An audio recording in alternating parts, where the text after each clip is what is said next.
Hi, everyone. Welcome to the Uncork Corner podcast. This is Nick. I'm here with my co-host Bianca, and we're very excited to welcome Filippo from Gemma di Luna tonight. Filippo, why don't you introduce yourself and tell us a little bit about how you got started here and a little bit about the company.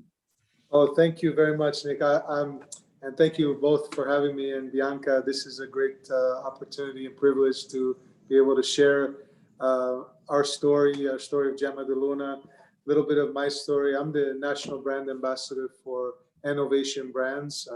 Innovation Brands is a company that really represents the best of Italy and the best of Italian varietals in very creative packaging, as you will see. Our Gemma di Luna has been not only award-winning, but also well-received for what's in the bottle and what's outside of the bottle all over the globe. And we are constantly getting attention from our, especially for our branding and for our packaging, but also of our tradition of what we put in the bottle. Innovation, the eno is from the root word for wine, so like innovation of enologist, this coming actually into the Italian from the Greek to refer to the wine. Of course, innovation, our innovative packaging as well, which you'll see and I'll talk about. And the wines itself, we're going to talk about the different varietals, are probably the most popular varietals from Italy, Pinot Grigio, Prosecco, as well as Moscato. All right, very excited. And we do have the bottles here. At least I have a couple of them here. I have the Moscato and I have the Pinot Grigio.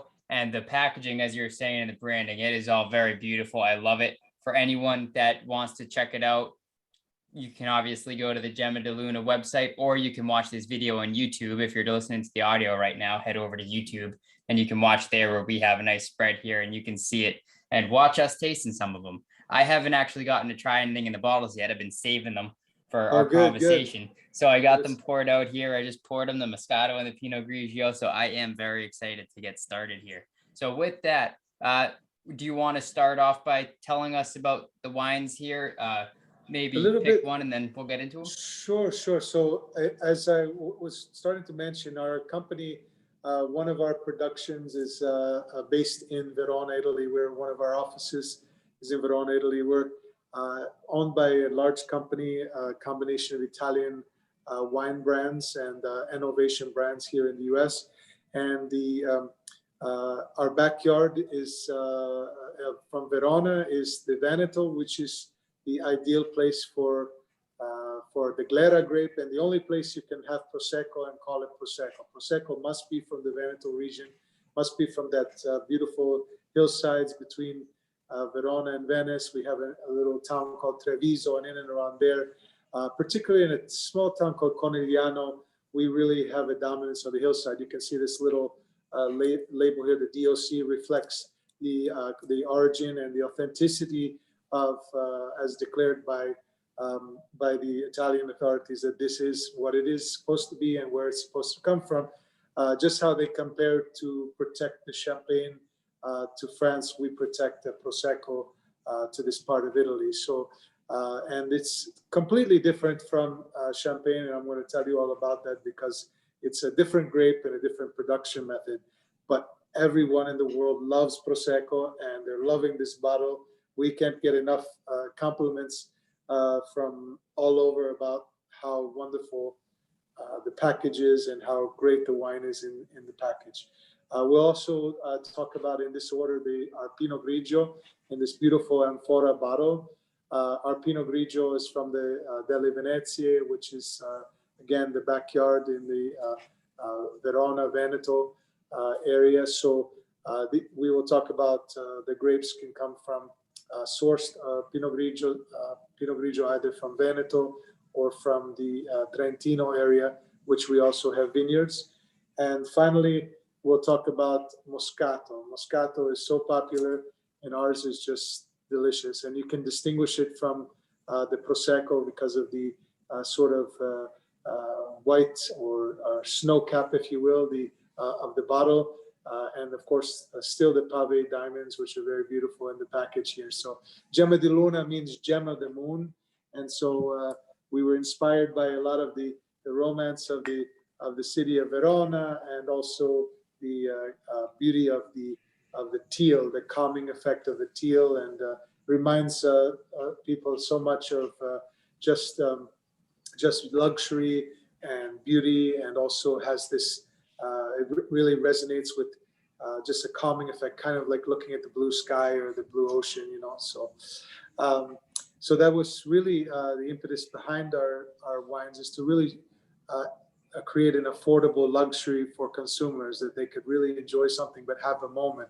Hence, we created our hashtag Gemma moment, where consumers could actually engage, just like many of your followers, to talk about their experience with the wine. Because just drinking wine in and of itself is a fun activity, but as an experience also, maybe it's with your friends, maybe it's for a wedding event, which our wines are so often chosen from.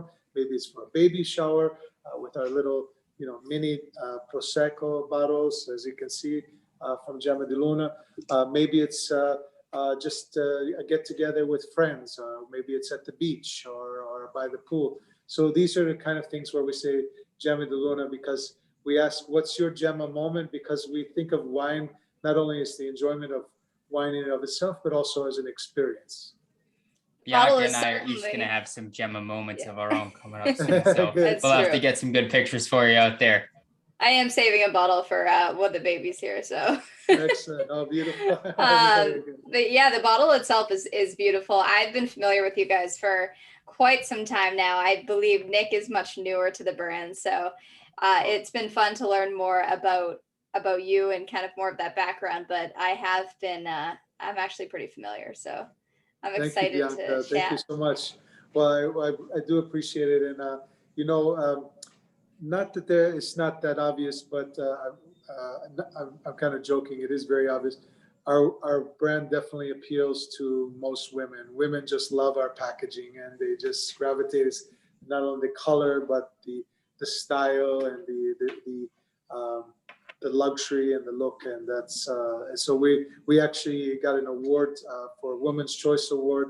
It was organically received. As I say, we unsolicited came to us because it was a award that 9 out of 10 women who go to choose a brand or looking at a wine in the stores went for Gemma di Luna. So we really felt very excited about that, and that award that we received. That was actually back right before things shut down in 2020. So so that was a good. And of course, retail still carried through. Now we're so fortunate in this year, things are opening up, and we are planning on seeing more weddings this year.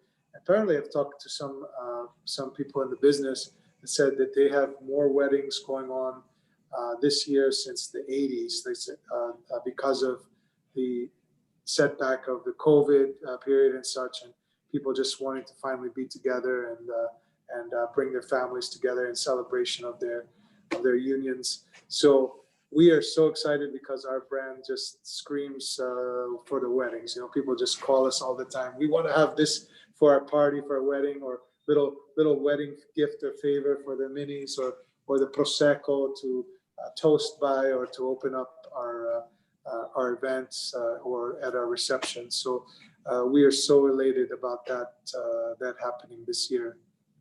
And for the listeners out there who aren't seeing on a video right now what these bottles are looking like, they are beautiful bottles, and it's got a nice teal, bright blue with some white accents on it, and then some sparkling, some shining gemstone prints on here. And what it reminds me of when you're talking about it's great for weddings and things like that, it reminds me of like a Tiffany engagement, ring box, those bright little blue box with the sparkles. So definitely when it comes to luxury and fitting that brand and that target appeal, I think it fits that perfectly. I call it a gift in a bottle. Exactly. All right. Besides a party in a bottle, it's a gift in a bottle. A little bit of both. Why not? Right. Yes. But yes. So we went a bit over the Prosecco. We went a bit over the Pinot Grigio here, and then you got the Moscato. So let's start tasting some of these. I'm excited to try them. Let's start with the Prosecco, because traditionally, that's the Italian way to start with Prosecco. We have You're probably familiar with Italian culture because of your heritage. You know that we do the aperitivo, you know, so we always start before our meal, before we sit down. We may stop in a bar in the piazza and have a bottle of Prosecco, or make a little spritz with our Prosecco to enjoy. It's extremely popular. And we eat what we call the stuzzichini, the little toothpick appetizers, or we have a little spread of antipasti, just something wonderful to enjoy with the Prosecco, which kind of complements everything. Our Prosecco is really on point. It's extra dry, very traditional.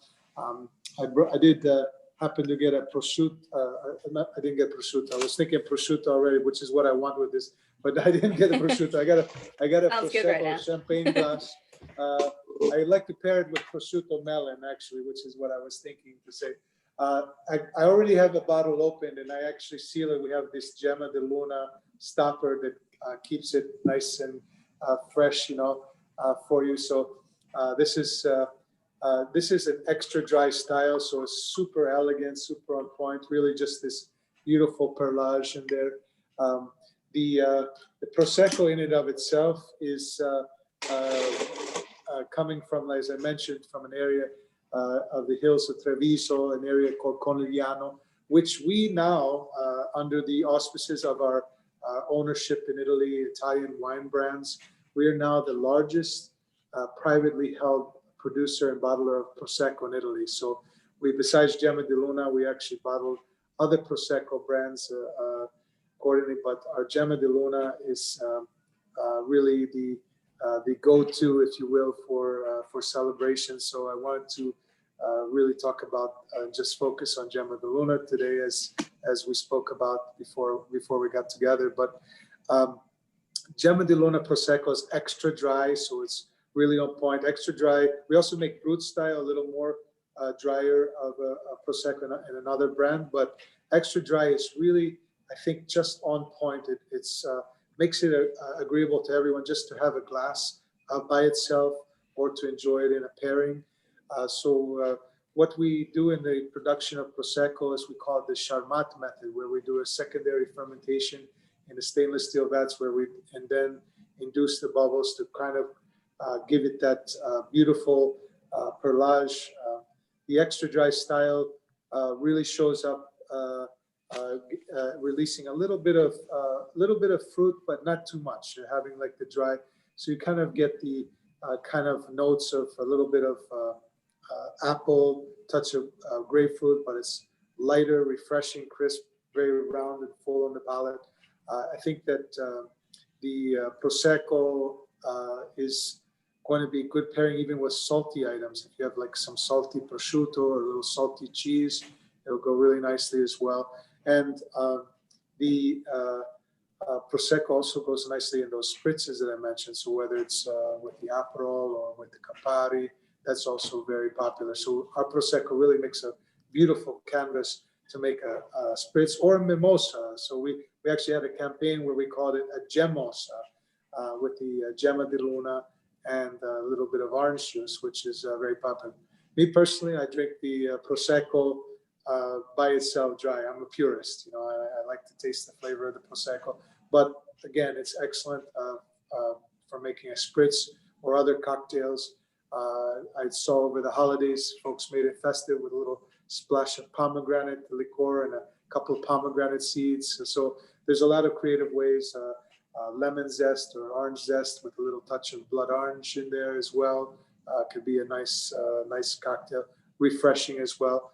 And I think of enjoying the Prosecco year round. So you think about the holidays, of course, but you know, the hot weather, nice and chilled bottle, or if you're at the beach and you're sitting out, you want something to enjoy and sip on.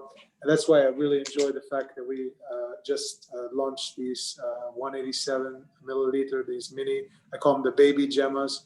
We also have it in the Moscato, which I'll talk about later, but it's just super, super cute, and really you can have a bucket of those. I actually brought I don't know if you'll see this later, but I brought my wine bucket to make my bucket of Gemma, you know, so put it together. So I'm going to have, hopefully folks will come and join me and help me drink all of this at the end of the podcast. So I have quite a few bottles, as you can see behind me. So, do you recommend always chilling your Prosecco, or do absolutely you not have to? Okay. Absolutely. When it comes to there's sometimes the rules are a little stretched when it comes to the white wines. You think about white wines don't have to be as chilled as you say, but when it comes to bubbles, whether it's our Prosecco or Moscato, chilling is a must because of the nature, the quality. It just gives an excellent quality to this to the Prosecco, as well as giving a very nice balance to the wine. The Prosecco in and of itself really should be really not quite over 40 Fahrenheit, 40 something, just very, very chilled is the best way, so that would be my recommendation. And as well as the Moscato in this case. Pinot Grigio, on the other hand, doesn't need to be as chilled, or just any of the traditional white wines from Italy don't need to be as chilled as the bubbles. Bianca's grabbing her bottle right now. She's had it chilling, so she wants to make sure it's nice and fresh. So she'll be tasting alongside with you. I know she has the Prosecco over there with her, and then I got the Moscato and the Pinot Grigio here in front of me. So once we get to those, so we'll get to those in just a minute, though. But to keep on with the Prosecco, I do love that you drink it straight, and it's something that can really stand on its own, because I always believe that when you're making something, you want to make it so that it's the best way that could be in its own expression, instead of having to mix it with something. But when you have a great product like that, typically it does mix well when you do the cocktails and everything. Yeah, being extra dry, it makes a nice canvas again for a cocktail. As I say, I kind of like it that way because doesn't already have a lot of sweetness to it. So, if you put a splash of something there to make a spritz or a cocktail, it really works nicely as well. If you had to have a Prosecco cocktail, while we're on the subject, what would be your go-to? It tends to be the spritz. I guess that's kind of a traditional as well as popular thing. So the spritz with a little twist of orange, especially in the summertime when it's hot. They can even throw a little bit of ice in there. It's that's kind of fun. With the and I've actually tried a nice cocktail with a touch of blood orange. I'm a little partial to that, as I mentioned before. That's one of my personal favorites. But the spritz, if it's not just Prosecco by itself, as a second choice, I definitely would go for the traditional spritz, which you can do with most popular now with the Aperol, which you hear out there a lot. So, do you prefer it with the Aperol or Campari?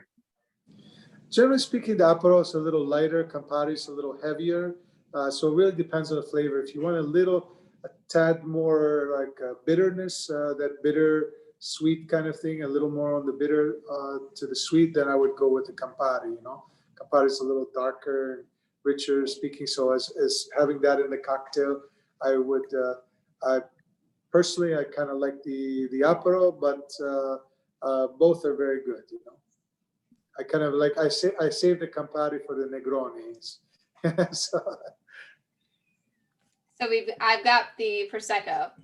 I realized Nick did not have it, so I just ran over to my fridge and grabbed it. So do you want to walk us through the primary flavors that we'll find in the Prosecco? And also, I've never really done a true sparkling wine tasting, or a Prosecco or a champagne tasting. So if you could walk us through it in a way that if somebody hasn't done one before, what makes tasting sparkling or, champagne Proseccos different than tasting like a traditional red or white flat wine? So when you're tasting the sparkling, you're going to obviously look for the perlage, we call it the bubbles, that comes up. And sometimes, depending on the production method, sometimes they're lighter, sometimes they're a little more full bodied. So the important thing is that you get your nose in there and kind of smell that, make sure it's good, just like a wine. But you want to use, because of the bubbles, you want to use, generally speaking, more narrow glass. However, with Prosecco, it's not a strict rule. You can also use a white wine glass, especially when you're making those cocktails or spritz. Um, the the sparkling wines also, like we mentioned, should be chilled. And also when you're tasting, you want to kind of look at the color of it to make sure it has a nice clarity. Sometimes if you look at different types of fermentation, if you're looking at what we call the metodo classico or the champagne method, you'll see a little more of a darker yellow because of the yeast and the time in the bottle. Whereas Prosecco tends to have a little more clarity to it because of the way we ferment is a little bit different, or a lot different actually, because it's in the, like I said, the larger stainless steel vats at very controlled temperature. So it really shows off kind of the Prosecco grape, which has a certain refreshingness to it. It has a crisp acidity. Sometimes, depending on the style of the winemaker, you get kind of like toasted almonds and citrus. In our case, we do have the notes of ripe citrus, but you get a little bit of apple and, as mentioned, maybe even a hint of grapefruit. But you still get that nice, light, refreshing, and crisp finish, which is really idyllic. Why the Prosecco is so important to from where it comes from, to use the Prosecco in the production of what we call the glera, in the production of Prosecco. What are the primary notes that we're finding in this specific bottle? In this specific bottle, the primary notes are you're going to get a lot of the apple and grapefruit, good amount of pear, and Bianca tastes this. So Bianca, why don't you just kind of give us your review and what you thought of it, and then we can move on, get to whichever one you want to taste next in your series, whether it's going to be the Pinot or the Moscato. Well, it's very good and refreshing, and I wish I could have more of it. It took my tasting. It's very light, and it's definitely a good. I can see why the Italians drink it before their meals. It's a very like light kind of something that you can definitely start with, but also is definitely something that you could drink with your meal or even after, because it really just, like you said, it's very much the kind of flavor that I could see pairing with really anything, which is nice, whether it's like an appetizer, dessert, or have you. It's very appley, I think is what I'm getting. There's a good amount of apple flavor, which I love. And I know Nick likes apple and apple notes in like his wines, and we do a lot with cider and stuff too, but I absolutely love that. So that's like the primary flavor I'm getting, but I'm sure that there are some that I'm missing. But that's kind of what I get on both the nose and the palate. And there's also that ripe citrus note, which is very desirable. And so this makes a really good with kind of those foods that, like I mentioned, the saltier food, like the prosciutto or the cheeses, that goes really nicely against that. So that's just a perfect pairing, you know. Definitely. All right. And now to get into to follow the same process. So we start off with the Prosecco. Now, if we were doing this the traditional way, what would be the next one we would jump to? So maybe the mid-meal drink. Oh, definitely we do the Pinot Grigio. Let's say we're sitting down and we're going to have some seafood, maybe some, linguine with the vongole, linguine clam sauce to start, or capers, something with capers like a chicken, or veal piccata. It was very nice with this. Or if you are not eating, if you want meat or shellfish, with the beautiful salads with some cheeses tossed in, it'd be very nice with the Pinot Grigio. What I like about a Pinot Grigio, it has this really kind of like golden apple and honey notes, but also has this kind of lime citrus acidity at the finish. So that kind of lime citrus is really good. I personally like it also with ceviche. Sometimes I go down to where our import office is, and they serve in Miami, and they serve the ceviche, which goes perfectly with that, or a nice piece of fish. Of course, would go perfectly with the Pinot Grigio. You have that nice lime citrus acidity, but in the mid palate, you kind of get a little bit of that like apple honey going on, which gives it a little more fullness, and as a Pinot Grigio. So a lot of flavor going on with that. I also have that in my glass as well. So That's what I just tried there, and Salud. that is delicious. So Yeah. what I noticed too, exactly what you're saying, I'm getting hit with some of that, the lighter fruit up front, like apple in the middle. I'm getting some melon vibes on, like melon and pear, a little bit of that. And then definitely what you're saying with that little zesty, citrusy finish there, the lime, that sort of acidity coming through. That's very, very delicious. I could definitely drink this along with the meal. Oh yeah, definitely. And this is Pinot Grigio. People ask why Pinot Grigio, and people talk about if they're talking about their vineyard from California, they may talk about how many Cabernets they make or how many Chardonnays they make, because that's what they do. Our backyard, this is what we do. We do Prosecco, and we also do Pinot Grigio, because that happens to be our backyard. So, and I consider our production and our winemakers as Pinot Grigio experts, Prosecco experts as well, and Pinot Grigio experts, because that's where we come from. That's where these wines originate from. So the selection of the Pinot Grigio grape is very rigorous. Our relationships, not only with our own vineyards, but with growers, provides the best selection of the grapes to really provide a perfect balanced Pinot Grigio, something that I think about not only the food pairings, but something you want to even drink on its own, which is very, very common now, because wine in and of itself has almost become a cocktail. And so when you have something, a chilled glass of white wine, it's a nice even as a happy hour cocktail as well, to have a glass of wine as you enjoy or prepare for your meal, or just want to relax and watch the sunset, if you will. So I think it's just a perfect blend of the Pinot Grigio varietals, and making it very well balanced of fruit and acidity. And with that, I do think that, one word that's really jumping out at me when I drink this, I'm thinking refreshing. This, Yes, when you're yes. drinking it, it's very refreshing, it's just, this is something that I could see myself definitely drinking, especially a lot during the summer when we're doing more of those, a lot of eating outside, eating a lot of fish, meals like that, nice lighter meals.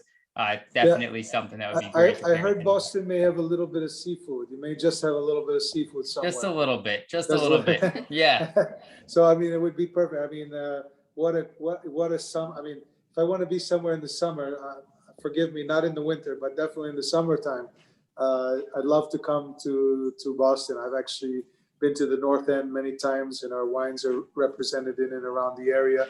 But just really enjoy the cuisine and the lifestyle and the good flavors that you can find around. So our wines are a great pairing for that. Or if you just decide to pick up some scallops, and you want to have this pairing this with scallops is perfect, or even lobster. If you want to have your bottle of champagne or your Prosecco's empty, you want to have a glass of Pinot Grigio, this is perfect with that as well. So couldn't think of a better place to have our Pinot Grigio. You're making me really long for all of the fresh seafood we're going to have later in the season. Well, that's the idea. We can't have great wine without great food, and vice versa. So it's their pairing. As a matter of fact, in Italy, they define wine as food. And because it evolves in the bottle, it changes in the glass, and it's primarily in Italy to be consumed with a meal as well. So we also kind of talk about it as food. They definitely go in hand. So now to move on to the next course, keeping on the food train, let's talk about the Moscato. Lastly, but not least, definitely is our Gemma di Luna Moscato. When our Moscato came out, I think that we kind of surprised the world, because the world was getting used to Moscato, and there was a lot of sweet drinkers and enjoying lots and lots of Moscato. But I think we really surprised them with Gemma di Luna, because it was probably the best Moscato I've ever tasted, and anyone has ever tasted, because of how it's so creamy on the palate and so balanced. We did it Spumante style, a little bit higher in alcohol. So instead of being the just kind of sugar and bubbles like some of the other Moscatos out there, really is the signature of the winemaker. got the nuances of pear and apricot and apple. So it's really so delicious. As a matter of fact, let me open the bottle here so we can enjoy it. I just took the first sip of mine while you're opening that bottle. And this blew my mind. This is amazing. This is very good. So on the nose first, on the nose, I'm getting a lot of, it's floral. It's, kind of subtle on the nose. It doesn't hit you with too much sweetness. It's got just a nice light floral characteristic on the nose. And when you drink it, what you're saying there, it's like pear, peach, like light fruit.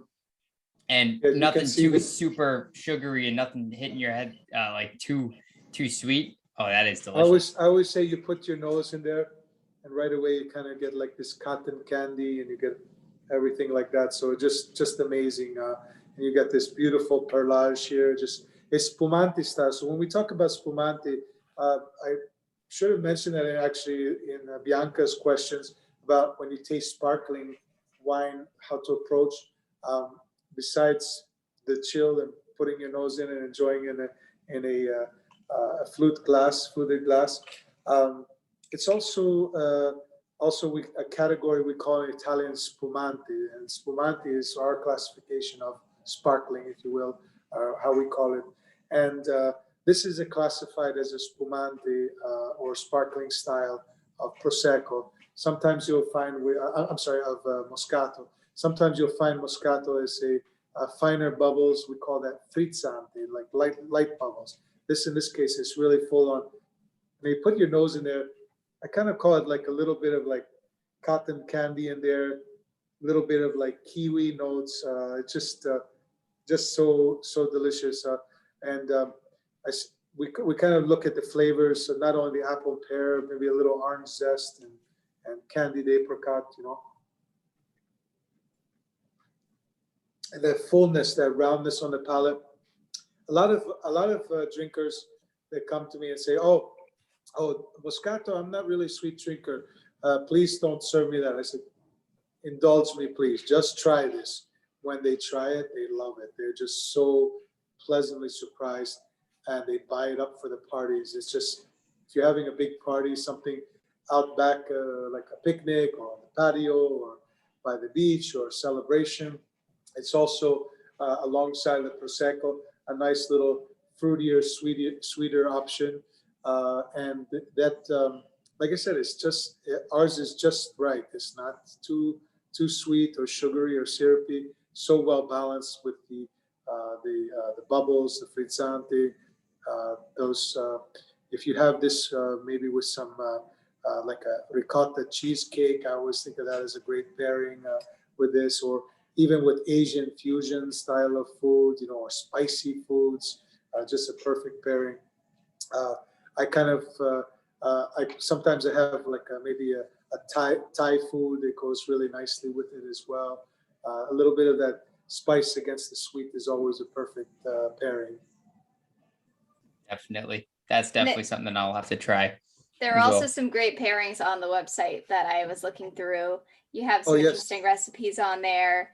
And Nick will put the link in the show notes. Yes, please. Our GemmaDiLuna.com. Yes, absolutely. If you go there, you can find some good pairings. And you think about, you don't just think about Moscato anymore as just for dessert. Folks are just ordering it almost any time to have a drink at the bar, or if they want a little less alcohol, it's a little lower in alcohol than the other wines, so you get that fruitiness. And also, besides on its own, it also is a nice way to have a cocktail as well, to blend with some of our either not only like our Gemosa as in the mimosa, we call it Gemosa with orange juice, blood orange juice, but also kind of going with even some stronger items like some flavored brandies or alcohols that I think that are very popular now. Even adding it and making sort of a more peachy style Bellini, if you will, to enjoy that with the bubbles and more maybe a peach liqueur inside that would make a delicious cocktail. Definitely.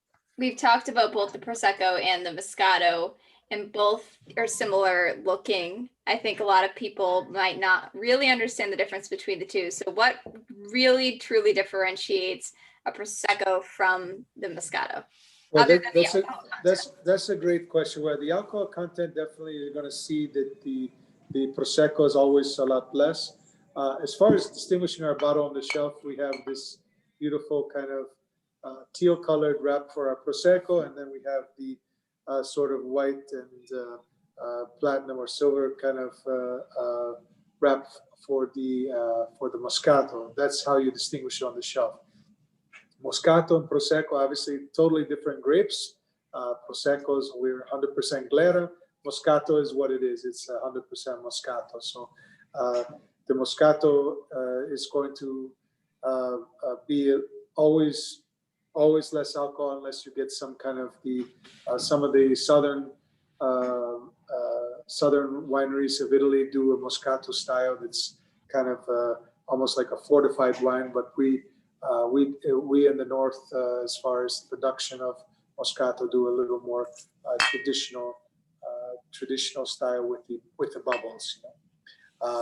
The differences are also the dry, the yeasts in the production of Prosecco eat up the sugars, so we have higher alcohol, so obviously less sweet. And the Glera grape in and of itself is a different style of grape, not naturally sweet like as sweet as the Moscato grape, of course. So, I think that they both can be enjoyed in the parties or celebratory. Prosecco tends to be a little more, as I say, traditional in the Italian way to have with your aperitivo and before the meal, or to do a toast with. But Moscato equally enjoyed. I always say, just trust your taste. If you're a consumer, try them both, see what you like the best. But I think a lot of your listeners are familiar with Prosecco and Moscato because of, especially their popularity. But I definitely would love for them to try ours because of the quality, And I encourage everyone to go buy one of each and then do like we do tonight, pair it up, have an aperitivo, have one with your meal, and then have a nice Moscato for dessert to finish it off. Why not try all of them? There you go. And let us know your experience. You can let it through Uncorked or through us at our Gemma Moment, hashtag Gemma di Luna, and hashtag Gemma Moment. That's a big venue for us for everybody just to talk about enjoying life. We don't want wine to be a pressure thing to you have to taste this or you have to taste that. We want it to be an enjoyable experience, and let yourself have your own experience, your own moment, if you will. And with that said, we'll definitely be on the lookout for those posts out there.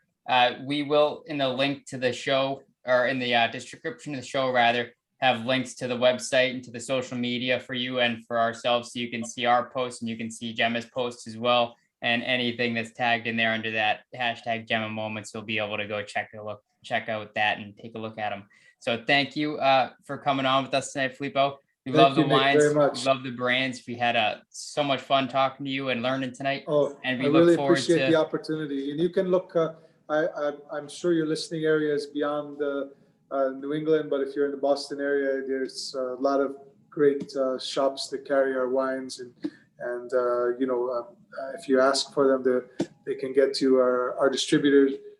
It's called MS Walker, and they can get the wines to just about any point, whether it's a restaurant or a bar or a catering hall, or to our retailer partners. So make sure that they can definitely ask for it, and you'll find it out there on the shelves in many of the big stores as well. So we'll certainly continue to be out on the look for it. So thank you again. Cheers. Thank you for spending the night with us. Thank you, Salute. Thank you so much. Thank you, Bianca. It's really been a pleasure. Thank you so much for the opportunity and the time.